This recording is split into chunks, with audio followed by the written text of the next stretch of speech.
കേരള സർക്കാരിൻ്റെ കീഴിൽ ഒരു സ്ഥിരജോലി ആഗ്രഹിക്കുന്നവർക്കാണ് പുതിയൊരു നോട്ടിഫിക്കേഷൻ ഇപ്പോൾ ഓൺലൈനായിട്ട് വിളിച്ചിട്ടുള്ളത്. 15/10/2025 കസ്റ്റഡിയിൽ ഈ പോസ്റ്റിലേക്ക് അപേക്ഷിക്കേണ്ട ലാസ്റ്റ് ഡേറ്റ് ആയിട്ട് പറഞ്ഞിട്ടുള്ളത് 19/11/2025 വരെ നിങ്ങൾക്ക് ഓൺലൈൻ അപേക്ഷ സമർപ്പിക്കാനായിട്ട് സാധിക്കുന്നതാണ്. അപേക്ഷിക്കേണ്ട കാറ്റഗറി നമ്പർ 407/2025 എന്ന കാറ്റഗറി നമ്പറിലൂടെ നിങ്ങൾക്ക് അപേക്ഷിക്കാൻ സാധിക്കുന്നതാണ്. അതിന് അപേക്ഷിക്കുന്ന മെത്തേഡും കൂടി പറഞ്ഞുതരാം. PSCൻ്റെ വെബ്സൈറ്റിൽ നിങ്ങൾ 1 ടൈം രജിസ്ട്രേഷൻ കംപ്ലീറ്റ് ചെയ്തിട്ടുണ്ടെങ്കിൽ ഈ കാണുന്ന കാറ്റഗറി നമ്പറിലൂടെ ഇനി പറയാൻ പോകുന്ന യോഗ്യതയുണ്ടെങ്കിൽ നിങ്ങൾക്ക് എന്ത് ചെയ്യാം, PSCൻ്റെ വെബ്സൈറ്റിൽ ലോഗിൻ ചെയ്തുകൊണ്ട് രജിസ്ട്രേഷൻ കംപ്ലീറ്റ് ചെയ്തവർക്ക് ലോഗിൻ ചെയ്തുകൊണ്ട് കാറ്റഗറി നമ്പറിലൂടെ ഈ ഒരു കാറ്റഗറി നമ്പറിലൂടെ അപ്ലൈ ചെയ്യാൻ സാധിക്കും. അപ്പോൾ വിവിധ ഡിപ്പാർട്ട്മെൻറ്റുകളിലേക്ക് ഡ്രൈവർ ഗ്രേഡ് 2ലേക്കുള്ള നോട്ടിഫിക്കേഷനാണ് വിളിച്ചിട്ടുള്ളത്. സാധിക്കും ഡ്രൈവർ കം ഓഫീസ് അസിസ്റ്റൻറ്റ് പോസ്റ്റിലേക്കുള്ള നോട്ടിഫിക്കേഷനാണ് വിളിച്ചിട്ടുള്ളത്. അതുപോലെ തന്നെ ഇവിടെ നിങ്ങൾക്ക് കാണാൻ സാധിക്കും 25,100 മുതൽ 57,900 വരെയൊക്കെ ശമ്പളം ലഭിക്കുന്ന ഒരു പോസ്റ്റാണ്. കമ്മ്യൂണിറ്റി നിങ്ങൾക്ക് ഇവിടെ കാണാൻ സാധിക്കും ഒരു സ്പെഷ്യൽ NCA നോട്ടിഫിക്കേഷനാണ്. ഹിന്ദു നാടാറിന് വേണ്ടിയിട്ടാണ് നോട്ടിഫിക്കേഷൻ വിളിച്ചിട്ടുള്ളത്. ആലപ്പുഴ ഡിസ്ട്രിക്റ്റിലേക്കാണ് വേക്കൻസി ഇപ്പോൾ വിളിച്ചിട്ടുള്ളത്. ഒരു ഒഴിവാണ് കേട്ടോ നിലവിൽ റിപ്പോർട്ട് ചെയ്തിട്ടുള്ളത്. നിലവിൽ ഒരു ഒഴിവാണ് നിലവിൽ റിപ്പോർട്ട് ചെയ്തിട്ടുള്ളതെന്ന് ശ്രദ്ധിച്ചിരിക്കുക. Method of appointment direct recruitment ആണ്.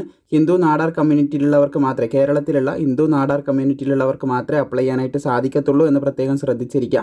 അപ്പോൾ ഒരു സ്പെഷ്യൽ നോട്ടിഫിക്കേഷനാണ്. 18 to 42 വയസ്സ് വരെയുള്ളവർക്ക് അപേക്ഷിക്കാൻ സാധിക്കും. 2/1/1983 1/1/2007 ഈ ഒരു ഡേറ്റിലും ഇതിൻ്റെ ഇടയിലും ജനിച്ചവർക്ക് അപേക്ഷിക്കാം.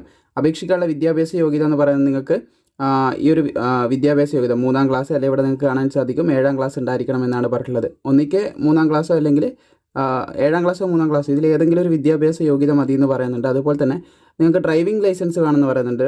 ഡ്രൈവേഴ്സ് ബാഡ്ജോട് കൂടി ഇവിടെ കാണാൻ സാധിക്കും. Must possess valid driving license of 3 year standing to drive light motor vehicle ഓടിക്കാനുള്ള ഡ്രൈവിംഗ് ലൈസൻസ് വേണം എന്നുള്ള പറയുന്നുണ്ട്. 3 വർഷത്തെ എക്സ്പീരിയൻസോട് കൂടി വേണം എന്നുള്ള കാര്യം കൂടി പറയുന്നുണ്ട്. അതുപോലെ തന്നെ ഈ ഒരു ഡ്രൈവിംഗ് ചെയ്യാനുള്ള ഡ്രൈവിംഗ് ചെയ്യാൻ അറിഞ്ഞിരിക്കണം. എച്ചിൻ്റെ ടെസ്റ്റും റോഡ് ടെസ്റ്റും കാര്യങ്ങളൊക്കെ PSC കണ്ടക്ട് ചെയ്യുമെന്നും കൂടി പറയുന്നുണ്ട്. നൈസൈറ്റും കാര്യങ്ങളൊക്കെ പെർഫെക്റ്റ് ആയിരിക്കണം. അതൊക്കെ ഒന്ന് പ്രത്യേകം ശ്രദ്ധിച്ചിരിക്കുക. ഇതൊക്കെയാണ് പ്രധാനമായിട്ടും പറയാനുള്ളത്. നിങ്ങളുടെ അറിവിൽ ഈ പറഞ്ഞ യോഗ്യതയുള്ള ആരെങ്കിലും ഉണ്ടെങ്കിൽ അവരിലേക്ക് ഷെയർ ചെയ്ത് കൊടുക്കുക. പരമാവധി സുഹൃത്തുക്കളിലേക്ക് ഈ ഒരു വീഡിയോ ഷെയർ ചെയ്യാനും അതുപോലെ യോഗ്യതയുള്ളവരിലേക്ക് ഷെയർ ചെയ്യാനും, നിങ്ങൾക്ക് യോഗ്യത ഉണ്ടെങ്കിൽ നിങ്ങൾ അപേക്ഷിക്കാനും മറക്കേണ്ട. മാക്സിമം ഇതുപോലുള്ള അപ്ഡേറ്റുകൾ കൃത്യമായി ലഭിക്കാനായിട്ട് പ്രോപ്പറായിട്ട് നമ്മളെ ഫോളോ ചെയ്യാനായിട്ട് മറക്കേണ്ട.